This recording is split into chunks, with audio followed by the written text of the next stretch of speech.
Kanë vazhduar përplasjet politike dhe akuzat e ndërsjella të partive për ligjin për përfaqësim të drejtë të propozuar nga qeveria e që me shumicë vota shkaloi në lexim të parë. Nga Bashkimi Demokratik për Integrim vlerësojnë se ky propozim ligj i promovuar nga Vlen e sipas tyre i hartuar nga Karakamisheva është një tekst skandalos pa garanci juridike dhe pa mekanizme efektiv të zbatimit. Sipas integristëve, ligji për përfaqësim të drejtë dhe adekuat, vetëm ligj për përfaqësim adekuat etnik nuk mund të quhet.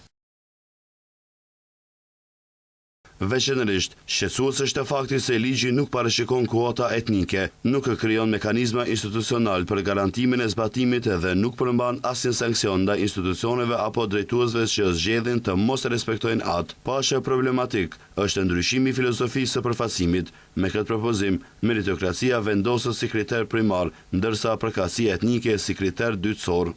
Për ligjin për përfaqësim të drejtë, foli mbrëm në emisionin Debat në Shenja edhe ministri Azir Aliu, duke komentuar kundërshtitë e BDI-s për këtë ligj. Aliu tha se një veprim i tillë mund të shënojë fillimin e rënjes politike të BDI-s, duke e larguar atë jo vetëm nga pushteti, por edhe nga skena politike.